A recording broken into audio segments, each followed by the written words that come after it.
Okay, guys, so what we're going to do is we're going to just go over the review day 2 constructions quiz 2 pack that we had in class today. So again, this packet is what we got in class today that we reviewed entirely from last week. So everything in this packet again is like all the circumscribed circles, inscribed circles, drawing perpendicular bisectors, angled bisectors, altitudes, and the inscribed polygons as well. So all of that is in that packet number 2 that you guys were working on last week in class. Everything is posted up on Google Classroom if you need to check out those notes again, but I'm going to just go through all of these constructions that we have here. So looking at this first question, adjust this a little bit. Looking at this first question, it says the diagram below shows a triangle circumscribed by a circle.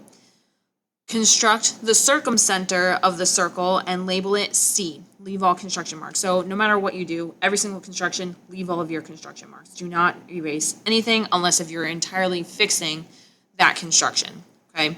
So there are some key words here. We know we have a circumscribed circle, and we also know that we're finding the circumcenter. So those are key words there that are telling you to find those. You need to do the perpendicular bisector construction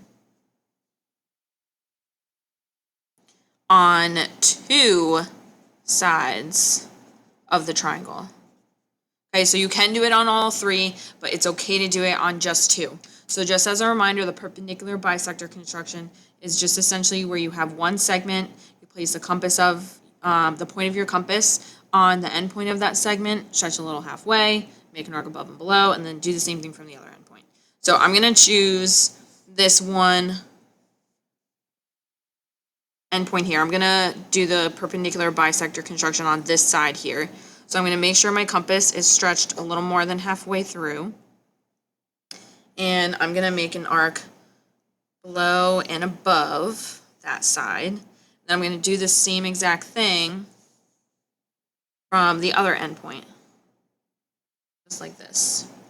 And then now what I'm going to do is I personally like making the points here where those intersections are.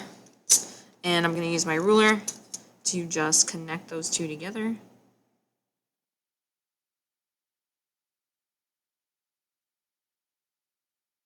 There we go. And then now I'm going to do the same exact thing on one of the other sides of this triangle. It doesn't matter which one. It should work for all of them. So I'm going to do this side here. I'm going to take my compass. It's already stretched a little more than halfway. So I'm going to, Jesus. I'm going to make an arc above and below. And then do the same thing from this side. Arc above and below.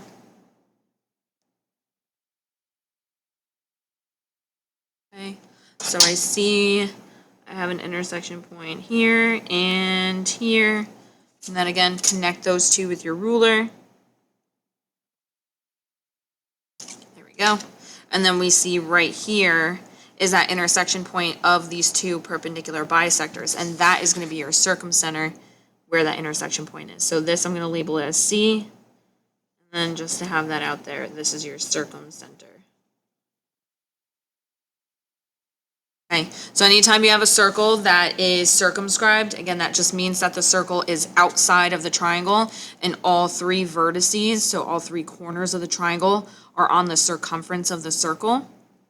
And to find that circumcenter, you do the perpendicular bisector construction on 2 out of the 3 sides. You don't have to do all 3, but you can. It's up to you. So that is the circumcenter. For number 2, we have the incenter that we're trying to find. So inscribed circle is just the circle that's inside of the triangle. So think inscribed, inside. So the incenter, you find that by constructing 2 angle bisectors. So I'm going to say construct 2 angle bisectors to find that incenter. So let's do that. I'm going to choose this big angle here first to mark up. So let's see. Take the point of your compass, place it at the corner, right, or at the vertex of that angle. Then you're going to just make an arc that goes over both sides of the angle itself. Then from there, you don't have to change the length of your compass. You can keep it exactly how it is. And you're, again, just making an arc inside there, and then do the same thing from the other endpoint here. Just so you see an intersection point right here. And then you're connecting the vertex of that angle to that intersection point you just created. Make your rays longer than normal just because we don't know where they're going to intersect, so you want to have more to work with than less. More is better. All right, so now I'm going to work on this angle here and bisect that one. So I'm going to, again, take the point of my compass, place it at the vertex of this angle, and I'm going to actually make this a little smaller. We're going to make an arc that crosses over both sides, and then again here, at this point, and I'm going to make an arc just like that, and then again make another one from here, like that. So now I'm going to make that point right there, and I'm going to use my compass, sorry, not my compass, my ruler to connect between these two, and I'm making it long so that I can see where it will cross over, and it looks like this right here is the intersection point of those two angle bisectors. So this is C, and that's my in-center. Okay. That is the center of that inscribed circle. So if you are looking back at questions 1 and 2 together right now, if you are given that triangle with the circle already drawn either outside of it, right, circumscribed, or inside of it, inscribed, then all you're doing is just finding the center, right? So the circumcenter is when you have that center with the triangle inside the circle.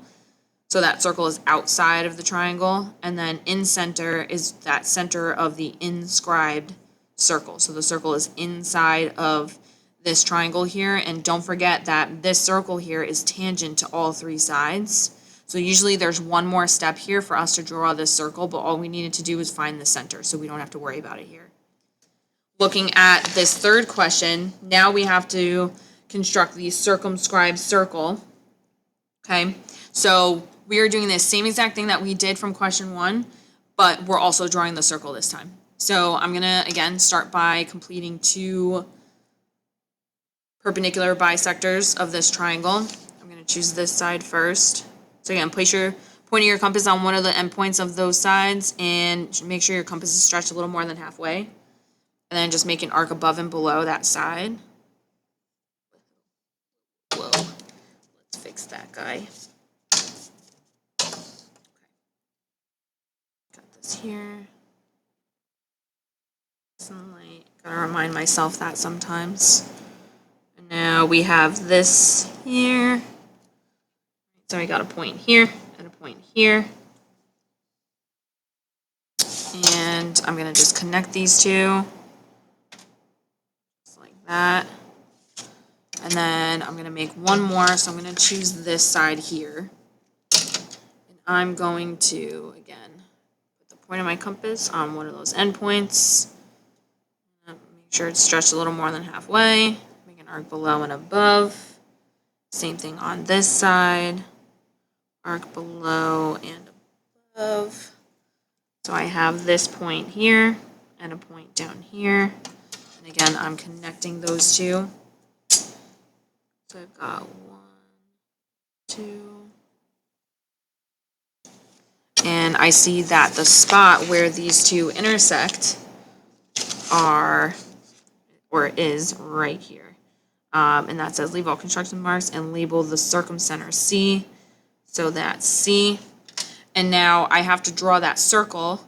So let me just move this second. And to get this circle, what I'm going to do is I'm going to take the point of my compass now and place it on C. And then I'm going to stretch the pencil so that it's on one of the vertices of the triangle, like one of the corners. And then you're just going to make your circle. So when you make your circle, all 3 corners of the triangle should be on that circle. If it's not, then that means that something went a little wrong somewhere. So looking at this corner of my triangle is not exactly on the circle itself. It's a little bit overlapping it. So that means that something somewhere between these two perpendicular bisectors went a little wrong. So just be careful with that, okay? So if, again, this happens where it's overlapping over, not just the corner here, that just means that something's a little bit off. So you gotta just double check your stuff. Okay, I'm gonna leave it like this for now, and let's go ahead and work on this other question. Okay, so looking at number 4, number 4 says, in the triangle below, construct a circle that is tangent to all 3 sides of the triangle, label the in-center C, and leave all construction marks. So this highlighted piece here, along with the in-center, should tell you you need an inscribed circle.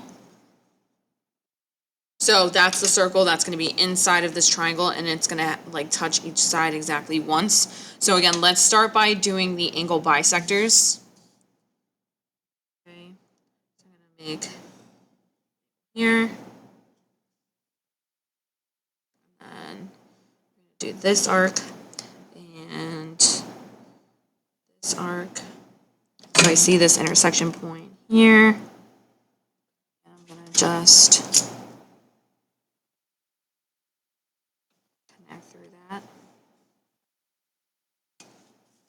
and then now I'm going to choose one of the other pieces. Let's do this angle here. Okay, same idea. Creating another angle bisector. So I'm going to place the point of my compass here.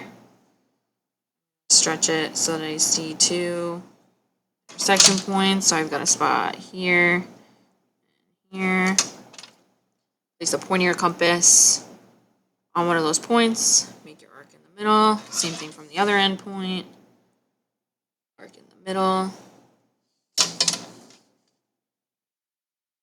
I've got that point right there, so I'm going to take my ruler, starting from here, just connect through like that. But notice that my angle bisectors actually aren't even touching each other, so this one that I first drew, I'm going to have to just extend it out a little more just to see where they do cross over, and that is right here. So they said to label the in-center C, so I'm going to mark this as C right here. And now we have the angle bisector, so we know where the center of the circle is going to be, but we have to figure out what the length of the radius of this circle is going to be. It's not going to connect to the 3 vertices here anymore. It's going to touch each side exactly once. So to do that, part of the definition of tangent is that the radius of this circle is going to be perpendicular to the side. So I'm going to treat C as the point that's off my line here, and I'm going to make a perpendicular line through this point off the line. So I'm going to start with the point of my compass on C, and I'm going to stretch my compass so that it's long enough where if I make an arc, it'll touch this side twice, just like that. So I've got a point here to work with and a point here to work with, and I'm going to take my point of my compass and make sure it's stretched a little more than halfway. In this case it is. I'm going to just make an arc above and below. Do the same thing over here, arc above and below. And it looks like C is actually one of the intersection points there, so I'm going to leave that, and I'm also going to mark down here. And we're going to connect these two.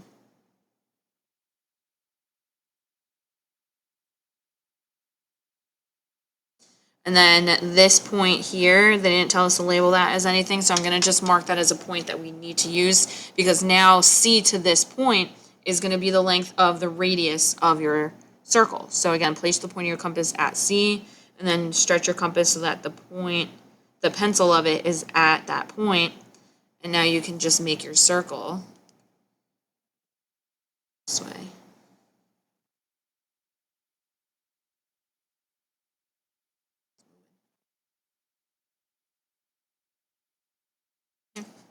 So there's my circle. Looks like it's touching exactly once here. It's a little bit over here, and then it's barely touching over here. So again, just be careful, it's human error. But If it looks like this, I'm gonna be okay with that just because I know that you guys did the steps correctly.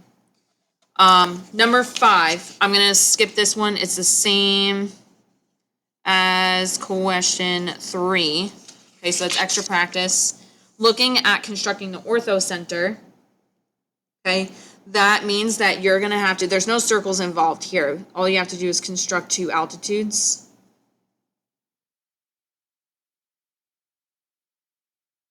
Okay, this looks like an acute triangle, so that altitude, that intersection point where known as the orthocenter, that should be inside the triangle. It says label the orthocenter as point O, and then leave all your construction marks. So we're just finding the center. We don't have to draw a circle at all. So what I'm going to do is I'm actually going to, again, it's essentially just treating any one of these corners of the triangle, the vertices, as a point off the line, and you're just making a perpendicular line from that point. So I'm going to take F, and I'm going to stretch my compass so that make an arc. Ooh, too much pressure. Okay, got that. And if I make an arc, it's not even touching that side, so I'm going to erase this, and we're going to try again. All right, so that's fine. You guys can do trial and error. Might actually have to extend out the side EG with my ruler a little bit. So here's that. Oh, maybe not. There we go. We got a point here, and we got a point here. And then now we're going to take the point of the compass, stretch it a little more than halfway between the 2 points here.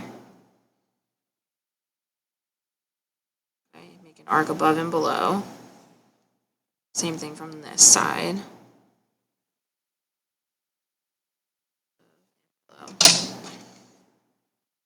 Got that, this, and you have point F here. So the altitude has to connect to one of the vertices. So just make sure that you guys aren't just connecting those 2 points there. You need to also connect it to one of the vertices of the triangle itself. So here's one altitude. Now let's do another one. I'll use E. Okay. So looking at E, again, I'm going to place the point of my compass at E, and I'm going to stretch it.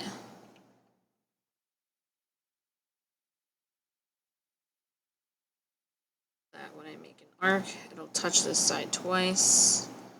So let's try that one out. 2, perfect, right there. So I got a point here, and a point here. And I'm going to now just take my compass. I got to make it a little smaller. But I'm going to take the point of it and place it on one of those endpoints that I just made. And again, stretch it a little more than halfway. Just like that. Make an arc below and above. Same thing from the other side. Arc below and above. And then I'm going to connect these 2 points to E. So I'm going to start at E. And there we go. Oh, that's a little off. Hold on. Let me fix that. There we go. That's a little better. So now here's that altitude, and they intersect right here. So that is going to be O. Okay, so that's all you need to do. That's your orthocenter. Again, there's no circles involved with number 6. Constructing an inscribed square. With the inscribed square, and then regular hexagon and an equilateral triangle, always start by drawing in a diameter. Doesn't matter what direction, just draw one in. Like this. Okay. Just draw one in there. Start at C. And again, the diameter has to just touch both sides of the circle like that. So I always make these 2 points here seeable, visible. And then now what you're going to do for the square, again, you do start with the diameter drawn in there, but now what you're going to do is you're going to just place the point of your compass. It's like you're doing the perpendicular bisector construction.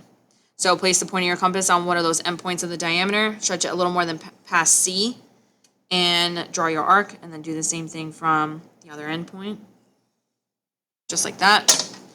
And you're not only just connecting these 2 points here, you need to make sure that the line you draw also touches the circle. So I'm gonna start at C here, and I'm gonna just make sure that I draw this other one. That you've got the 4 points on the circle, and then you're just connecting them with your ruler now. There's one side. There's another side. Another one. And the last side. That's your square. So you're pretty much doing the same exact thing for 8 and 9. 8 and 9 actually have the same exact steps. It's just the points that you're connecting are a little different. So again, just start by drawing in your diameter. I'm going to do both of them. And then, again, your diameter does not matter which direction you're going to. You're going to take the point of your compass and place it on one of those endpoints and put the pencil exactly on C. And you're going to make an arc that will touch the circle twice. So hold on, that moved on me. There we go. And same thing here.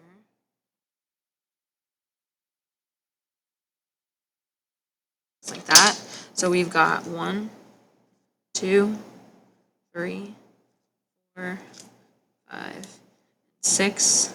And you're going to do the same thing down on this question too. So I'm going to just do both of them in tandem. Same thing here.